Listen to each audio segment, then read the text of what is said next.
جو نہ تھے تو کچھ نہ تھا، اور وہ جو نہ ہو تو کچھ نہ ہو، جان ہے وہ جہان کی، جان ہے تو جہان۔ اللہ رب العزت کا بے پناہ شکر اور اس کا احسان ہے، اس کا کرم ہے کہ اس نے ہمیں اور آپ کو انسان بنایا، اشرف المخلوق بنایا، اور کرامت و شرافت اور بزرگی کا تاج حضرت انسان کے سر پر سجایا۔ انسانوں کی ہدایت کے لیے اس نے نبیوں کا سلسلہ قائم فرمایا، اور حضرت آدم علیہ الصلوۃ والتسلیم سے لے کر ہمارے آقا و مولا جناب محمد رسول اللہ صلی اللہ علیہ وآلہ وسلم تک 1,00,000 کم و بیش 2,24,000 انبیاء کرام کو بھیجا، جن کے آنے کا مقصد اللہ کی وحدانیت کا اعلان اور آنے والے نبی اور رسول کی رسالت کا اقرار، نیک راستے پر لوگوں کو لگانا اور برائیوں سے لوگوں کو باز رکھنا۔ جتنے انبیاء کرام اس دنیا میں تشریف لائے،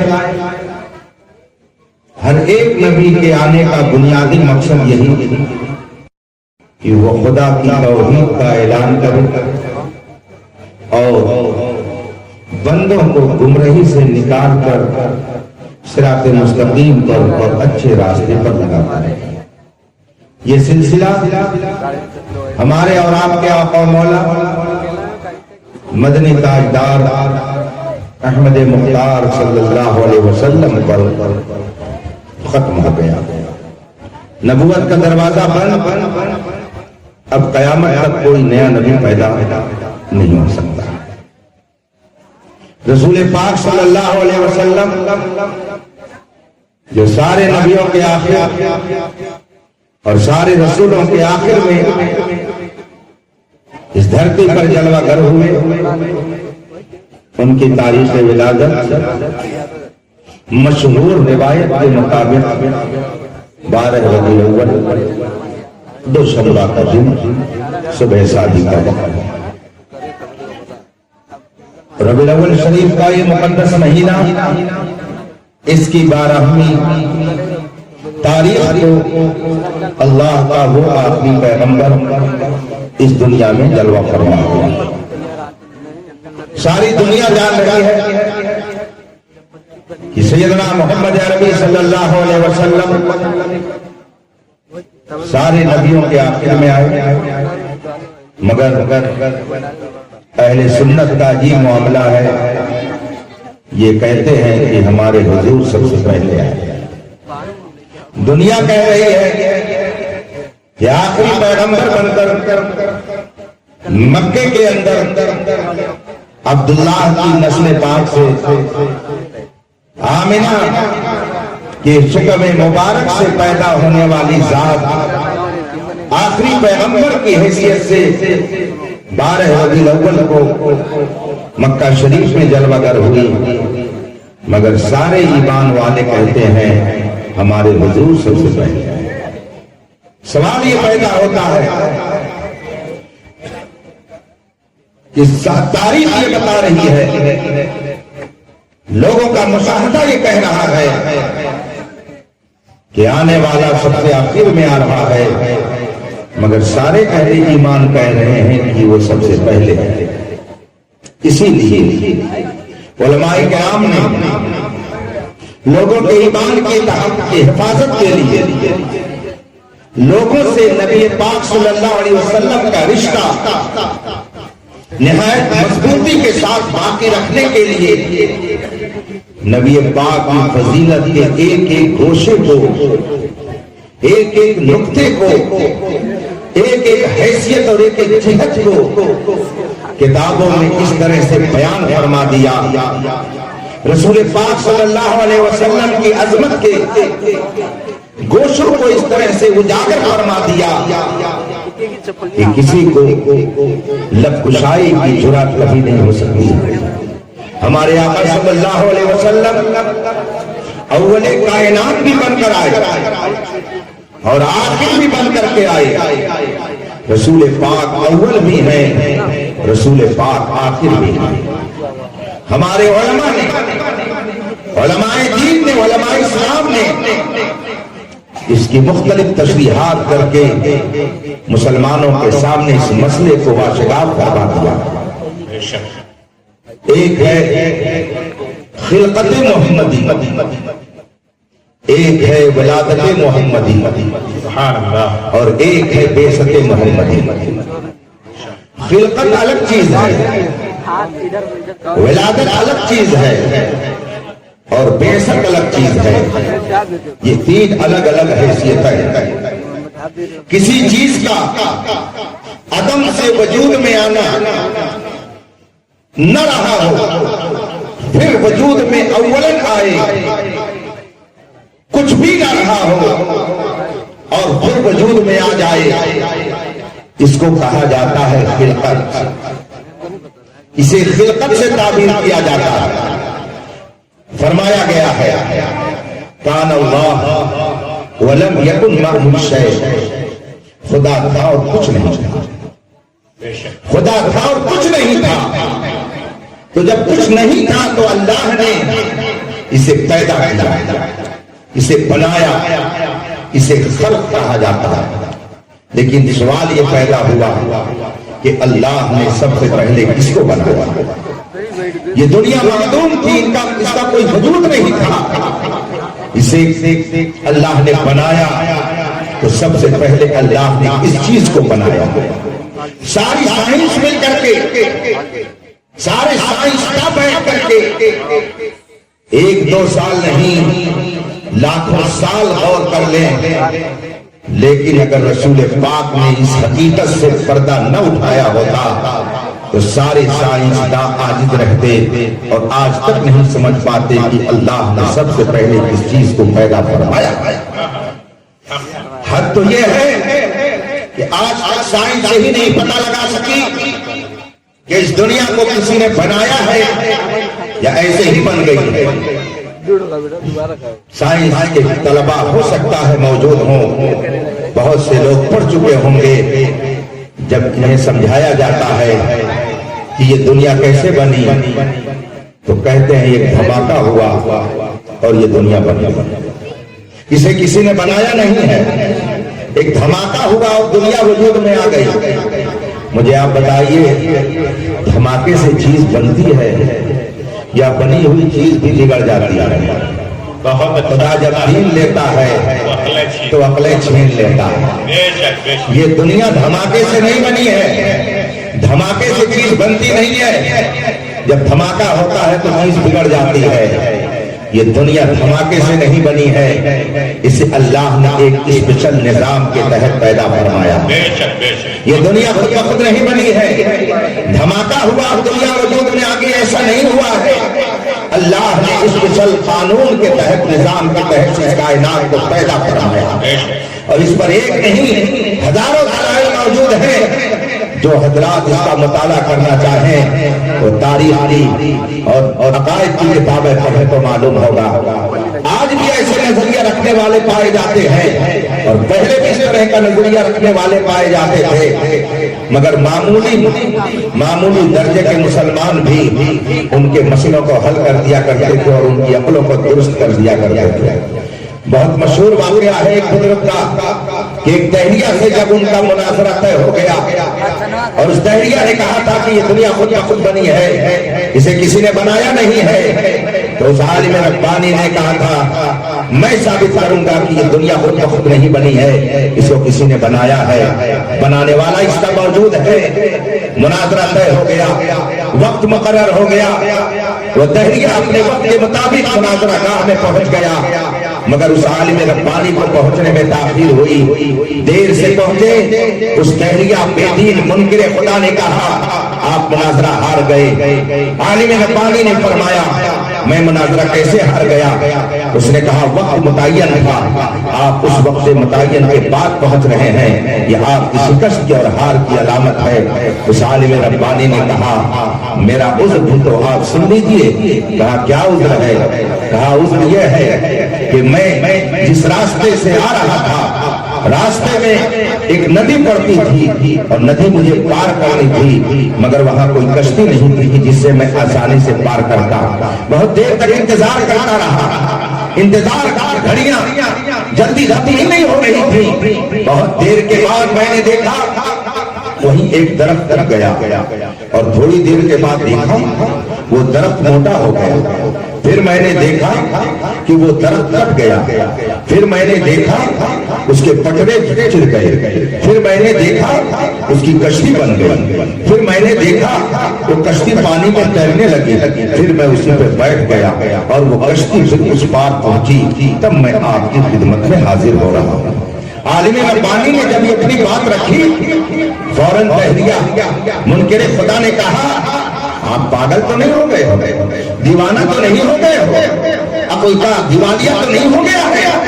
عالم ذیشان نے فرمایا کیوں ایسی بات آپ کہہ رہے ہیں؟ میں پاگل نہیں ہوں، میں دیوانہ نہیں ہوں، میرے عقل کا دیوالیہ نہیں ہوا ہے۔ کہا یہ تو بتائیے آپ جو بات کہہ رہے ہیں کوئی عقل مند آدمی یہ بات کہہ سکتا ہے؟ کہا کیوں؟ کہا ایسا کیسے ہو سکتا ہے کہ تھوڑی دیر میں ایک درخت اگائے، تھوڑی دیر میں وہ موٹا ہو جائے، تھوڑی دیر میں اس کے پٹرے چر جائیں، تھوڑی دیر میں کشتی تیار ہو جائے اور تھوڑی دیر میں وہ کشتی پھر پانی میں چلنے لگے؟ یہ اپنے آپ اتنی جلدی یہ سب کیسے ہو سکتا ہے؟ یہ کوئی پاگل ہی کہہ سکتا ہے۔ عالم ربانی نے فوراً جواب دیا ارے بے وقوف، ذرا یہ تو سوچ کہ چھوٹی سی کشتی جو ندی میں چلنے کے لیے ہے، سمندر میں تیرنے کے لیے ہے، اگر یہ معمولی سی کشتی بغیر بنانے والے کے وجود میں نہیں آ سکتی ہے تو یہ کائنات بغیر بنانے والے کے وجود میں کیسے آ سکتا ہے؟ دیوالیہ نہیں ہوا ہے، یہ تمہاری عقل کا پاگل پن ہے، یہ تمہاری شعور کی خرابی ہے کہ تم یہ کہہ رہے ہو کہ یہ کائنات خود بخود بن گئی ہے، اسے کسی نے بنایا نہیں ہے۔ عقیدہ یہ ہے، سچائی یہ ہے کہ اگر یہ کشتی بغیر بنانے والے کے وجود میں نہیں آ سکتی ہے تو یقین رکھو کہ کائنات بغیر بنانے والے کے وجود میں نہیں۔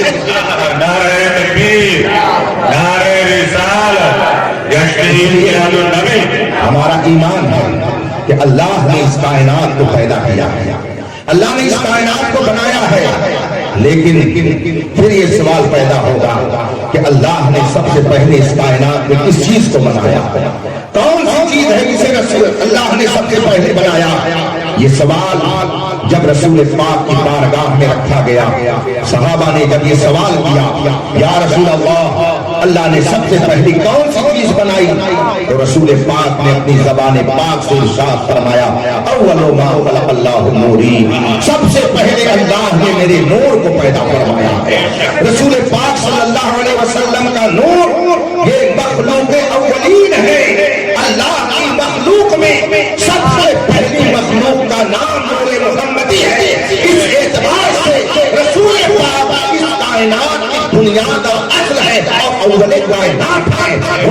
پوری کائنات یہ رسول پاک صلی اللہ علیہ وسلم کے صدقے میں وجود۔ بے شک بے شک، یہ ہے خلقت محمدی، اس کو کہا جاتا ہے خلقت محمدی، عدم سے وجود میں آنا، کچھ نہ ہو پھر وجود میں آئے، یہ خلقت محمدی ہے۔ رسول پاک صلی اللہ علیہ وسلم کی خلقت ساری کائنات سے پہلے ہے، یہ رسول پاک نے ارشاد فرمایا۔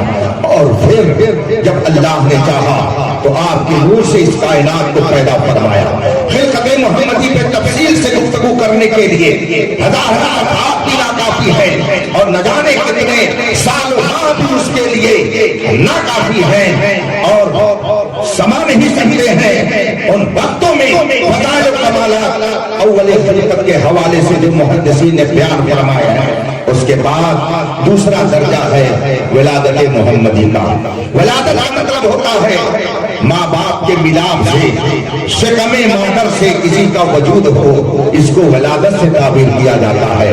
یہ ہے ولادت کا مسئلہ کہ ماں باپ کے امتزاج اور ان کے ملاپ سے، باپ کے نطفے کے ذریعہ ماں کے شکم سے جب پیدائش کسی کی ہوتی ہے، عدم سے وجود میں کوئی شے آتی ہے تو اس کو ولادت سے تعبیر کیا جاتا ہے۔ خلقت محمدی ساری کائنات سے پہلے ہے، اس لیے رسول پاک اول کائنات ہیں، اور ولادت محمدی سارے نبیوں کے بعد ہے۔ اس اعتبار سے آپ آخر کائنات ہیں، اول کائنات بھی مصطفیٰ کی ذات ہے اور آخر کائنات بھی مصطفیٰ۔ بے شک سبحان اللہ۔ یہ بات سب کی سمجھ میں نہیں آئے گی۔ ڈاکٹر اقبال نے بڑے پیارے انداز میں کہا ہے، نگاہ عشق و مستی میں وہی اول وہی آخر، اول و آخر یہ ہر ایک کی سمجھ میں بات نہیں آ سکتی ہے۔ جو محبت کی نظر رکھے گا اسے مصطفیٰ اول کائنات بھی نظر آئیں گے، اسے مصطفیٰ آخر کائنات بھی نظر آئیں گے، اسے مصطفیٰ منتہی کائنات بھی نظر آئیں گے۔ اور اگر پہلی نظر سے کوئی دیکھے گا تو چمکتی ہوئی چلچلاتی دھوپ میں بھی اسے سورج کے وجود کا پتہ نہیں چلے گا۔ یہ تو عشق و محبت کی نظر ہے کہ جو مصطفیٰ کو اول کائنات بھی دیکھ رہی ہے اور آخر کائنات۔ رسول پاک صلی اللہ علیہ وسلم کی ولادت مکہ شریف میں ہوئی، حضرت عبداللہ کے گھر میں ہوئی، بی بی آمنہ رضی اللہ تعالیٰ عنہ کے شکم مادر میں ہوئی۔ کیا اس کے خلاف بھی کبھی آپ لوگوں نے سنا کبھی اس کے خلاف؟ رسول پاک کی ولادت مکے میں ہوئی، اس کے خلاف بھی کبھی آپ نے سنا؟ نہیں سنا ہوگا۔ لیکن مسلمانوں، خون کے آنسو رونے کا مقام ہے، خون کے آنسو رونے کا مقام ہے۔ ادھر چند سالوں سے سعودیہ میں ایک پمفلیٹ بانٹا جاتا ہے، ایک فولڈر تقسیم کیا جاتا ہے، ایک مضمون تقسیم کیا جاتا ہے۔ وہ مضمون میرے پاس آج بھی موجود ہے، رکھا ہوا ہے۔ مجھے بھی وہ مضمون اور وہ پمفلیٹ ملا جس میں باقاعدہ نہایت بے حیائی کے ساتھ، بے شرمی کے ساتھ یہ لکھا جا رہا ہے کہ یہ تحقیق نہیں ہے کہ محمد عربی مکے ہی میں پیدا ہوا ہے۔ کتاب میں لکھا جا رہا ہے، اور پھر یہ بھی لکھا جا رہا ہے کہ جس جگہ کو مولد النبی کہا جاتا ہے، جہاں رسول پاک کی ولادت ہوئی تھی، حضرت بی بی فاطمہ آمنہ رضی اللہ تعالیٰ عنہ کا جو مقام تھا، جہاں پہ رسول کریم صلی اللہ علیہ وسلم جلوہ کرتے تھے، جو مکان اس زمانے سے لے کر اب تک موجود ہے، اس مکان کے بارے میں بھی کہا جاتا ہے۔ جب یہی ثابت نہیں ہے کہ محمد عربی مکے میں پیدا ہوئے تھے تو یہ کہاں سے ثابت ہو گیا اس جگہ پر پیدا ہوئے تھے؟ یہ باقاعدہ پمفلیٹ کے ذریعہ لوگوں کو پیغام دیا جا رہا ہے۔ میں نے بہت سال پہلے ایک اخبار میں پڑھا تھا، اسرائیلیوں نے دعویٰ کیا تھا اگرچہ ہم اسرائیل میں رہتے ہیں مگر ہمارا قبضہ مکہ اور مدینہ پر بھی ہوگا، ان پر وہاں پر ہماری حکومت ہوگی، اس لیے جو ہمارا تھا۔ آج جب ہم حالات کا جائزہ لیتے ہیں تو ہمیں خون کے آنسو رونے پڑتے ہیں کہ اگرچہ کلمہ پڑھنے والے وہاں پر حکومت کر رہے ہیں مگر نظریات وہ پھیلائے جا رہے ہیں جو یہود و نصارہ نے اپنی قوم کو کیے تھے، اور اسی نظریے کے مطابق دنیا کے اندر رسول پاک سے دور کرنے کی تحریک چلائی جا رہی ہے۔ یہ بڑے افسوس کی بات ہے۔ ولادت محمدی 12 ربیع الاول شریف کو ہے، مکہ مکرمہ میں ہے، حضرت آمنہ کے گھر میں ہے۔ رسول پاک صلی اللہ علیہ وسلم 12 ربیع الاول شریف کو جس جگہ پر جلوہ فرما ہوئے، حضرت شاہ ولی اللہ محدث دہلوی رحمۃ اللہ علیہ، جن کا نام آپ لوگوں نے بھی سنا ہوگا، وہ ہمارے بزرگ تو ہی ہیں لیکن دوسرے لوگ ان کو اپنا بزرگ مانتے ہیں، ان کی بزرگی کو سب تسلیم کرتے ہیں، بلکہ وہ لوگ بہت زور و شور سے انہیں اپنا امام اور پیشوا ماننے کے لیے پمفلیٹ چھاپتے ہیں، کتابیں چھاپتے ہیں، امام شاہ ولی اللہ کہتے ہیں، ان کو مخاطب کرتے ہیں۔ شاہ ولی اللہ محدث دہلوی رحمۃ اللہ علیہ دہلی کے رہنے والے تھے، ان کے بیٹے حضرت شاہ عبد العزیز محدث دہلوی ہیں، شاہ ولی اللہ کے والد ماجد حضرت شاہ عبد الرحیم محدث دہلوی ہیں۔ یہ بڑا علمی خاندان تھا، بڑا علمی گھرانہ تھا، ان کے علم و حکمت کا شہرہ پوری دنیا میں تھا، تصوف میں بھی یہ بڑے اعلی مقام پر تھے۔ حضرت شاہ ولی اللہ محدث دہلوی رحمۃ اللہ تعالی علیہ ارشاد فرماتے ہیں کہ میرے والد ماجد شاہ عبد الرحیم محدث دہلوی ہر